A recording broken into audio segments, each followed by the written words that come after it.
Now to our top story, late-breaking developments in the WikiLeaks saga.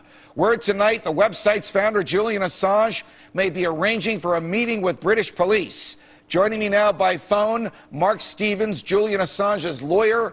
Mark, welcome back to the show. Thank you, Judge. Nice to be with you. Tell us, please, what the latest is. The word here in the States is that you and your client have been negotiating to actually speak with the British police. Well, we've been negotiating to try and speak with the Swedish prosecutor since August, so it's been all a rather tawdry, slow process. But finally, the Swedish prosecutor has decided to send a warrant over to London that appears to have some validity to it. Certainly the police think so. And so we're engaged in discussions about how and when to meet with the police so that the relevant discussions about the prosecution or threatened prosecution in Sweden can take place. Will the British government extradite your client for something that's not to Sweden or to any other country, for something that's not a crime, not prosecutable, or generally not prosecuted in Britain? Well, they may do. We have a very odd European arrest warrant, and I haven't yet seen this one. The media over here particularly seems to be getting ahead of itself. I haven't yet seen this arrest warrant. I haven't had a chance to examine its validity. So it becomes a difficult process to look at that. But in theory, that is possible in Europe, although one may well consider it to be an abusive process. It certainly would seem to be a breach of natural justice. Will you argue to the British courts that all of this is a political stunt fomented by government officials in the United States who were embarrassed about the truths that your client revealed?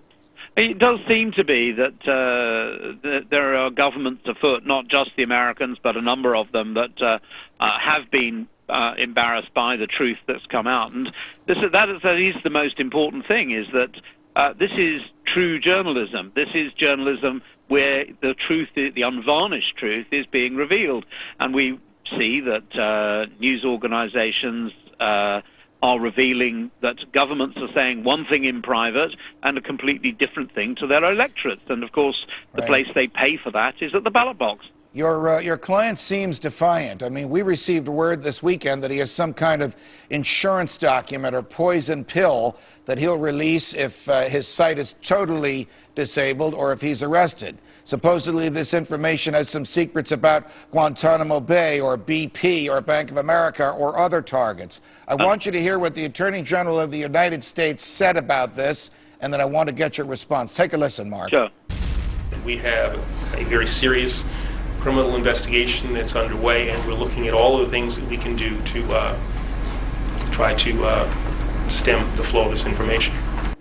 Sounds to me like they don't know what to charge your client with.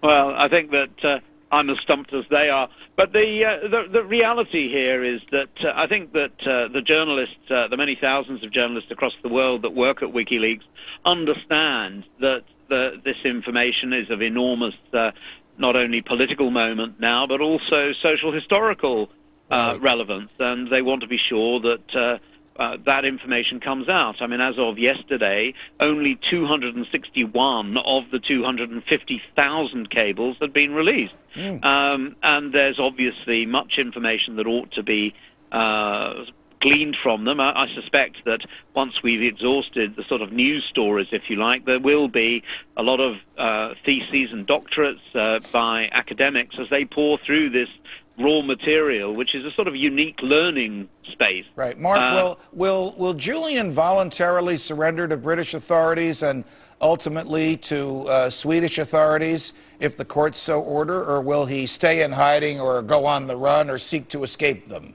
Well, I mean, his plan is to meet them as consensual as he can. He's tried to meet this prosecutor since August. She's evaded him. And now we hope that there will be an opportunity for him to learn what the allegations are. But, you know, as I sit talking to you now, Judge, we're in this bizarre situation, totally bonkers, where he still doesn't know these allegations. He's still never been invited to meet her. And, you know, it sort of becomes something of a mantra to repeat, but it doesn't lose any force with that, because they are so contemptuous of fundamental rights and freedoms in Sweden. It is just very worrying. Before I let you go, when the government spies on us, here in the U.S., they frequently say, what are you worried about? If you're not doing anything wrong, you have nothing to hide. How is it that the government is so terribly worried when we find out what they're up to? Well, I think that's right. I mean, we live in a liberal democracy, and we should be able to go about our business without let or hindrance from the state. In fact, I hope that that's one of the protections of your Constitution and Bill of Rights. I mean, I think the other thing that's troubling me at the moment particularly is that we've seen economic attacks now on Julian in the last 24 hours. We've seen PayPal stop paying, and his specific defense fund, which was in Switzerland, they have frozen it and have announced it publicly. Now, we all know that Swiss have strong banking secrecy laws, but they haven't ever before announced that they've frozen an account. Now they have. I think that's also a worrying development. They're clearly submitting to international pressure. Question is, who from? Before I let you go, can you tell me what's in the insurance dump, the poison pill, the cash that he's saving to release on the event of the destruction of WikiLeaks or his own being taken into custody? Well, it's nothing to do with his being taken into custody. If the editor-in-chief of a news organization goes, there's a new editor-in-chief that comes into post, and the organization carries on. But unfortunately, I can't exclusively reveal here what's in it. I just don't know. I'm the lawyer advising on the news gathering and the news presentation issues, nothing more. Mark Stevens, we know you're having a hectic day. We appreciate you bringing us this latest news up to the date. Come back and join us as these developments take on a life of their own. Thanks for joining us. Pleasure. My next guest was on this program defending WikiLeaks' right to disperse information it obtains, and he's taken a good bit of heat for it. Joining me now, Florida Congressman Connie Mack. Congressman Mack, it's a pleasure. Thanks for joining us. It's great to be with you, Judge. Why are Republicans, you're the exception, generally calling for this guy's head rather than saying, well, let's see. He's revealing what the government is doing. There is a First Amendment. The Supreme Court has interpreted the First Amendment to say he has a right to reveal it. So just because you don't like what he says doesn't mean you can put him out of commission. You know, I don't know the answer to that. You'd have to talk to them. But I can tell you that what we see a lot of times is members will get out on an issue very quickly before all the information is developed. Right. And for me, you know, this is pretty simple, that the idea that we're focusing on WikiLeaks and not focusing on what the federal government is trying to do it's a head fake, like I think I said last time we were here. Right, and here's the head fake. I think you probably agree with me, but maybe you can elaborate on this. There's over 1 million documents in the hands of WikiLeaks. The government wants us to believe that one buck private who's been in jail for the past 6 months is solely responsible for all of this. Does anybody take that seriously? I don't know if they do, but they should. And I think what they should do is also see if there's more people involved. Obviously there is. Look, if the government wants to keep a secret, then it's up to the government to keep the secret. But to go after WikiLeaks when it's the government's own lack of security, if you will, and then turn around and say to the American people, basically, that if you do something we don't like, we're going to intimidate you and harass you. And I think this goes back to the Patriot Act, some of the wiretapping discussions we had. The federal government is too big, too broad, and it tries to impose its will on our freedoms. And it doesn't respect our freedoms in the Constitution. It doesn't respect the guarantees that are imposed upon it, like the right to privacy. The Patriot Act, as you know, letting federal agents write their own search warrants. What about this? The federal government intimidated PayPal, Amazon, and other vendors out of doing business with WikiLeaks because it didn't like what WikiLeaks was published.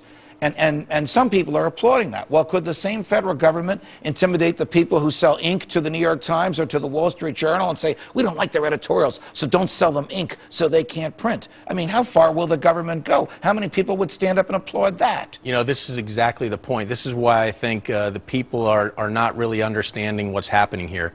The fear should be, what will our federal government do to try to punish American citizens and corporations if those citizens or corporations do something that the government doesn't like? It doesn't make sense. Even if what they do is not only not criminal, but according to the Supreme Court is absolutely protected free speech. That's right. All right, switching gears before I let you go. Organizations like Freedom Works and the American Conservative Union have finally said, you know what? The spending is so out of control that there are no sacred cows, even the Defense Department. Congressman Mack, is it time for a serious debate amongst Republicans as to how to cut defense spending? It's time for a serious debate how to cut spending all across the board. Including the Defense Department. Nothing should be left off the table. Everything should be taken into account. And I think the American people deserve the Congress to make sure that we're spending the money properly. Now, when you say that, and Congressman Ron Paul agrees with you, and soon-to-be Senator Rand Paul agrees with you, what does the leadership of the Republican Party say? Do they put their hands on their ears, or are they willing to have that conversation? No, I think they're listening. I think the leadership in the Congress is saying, look, we've got to turn everything upside down, and we've got to take spending seriously. You know, right now we're in a debate about taxes and whether or not we're going to raise taxes on people that make $250 or more. The real issue here is spending. The federal government, frankly, doesn't deserve any more of our money. And certainly the federal government owes it to the people of this country to cut spending. Boy, is that nice to hear. Congressman Connie Mack from Florida, thank you very much for joining us. Thank you, Judge.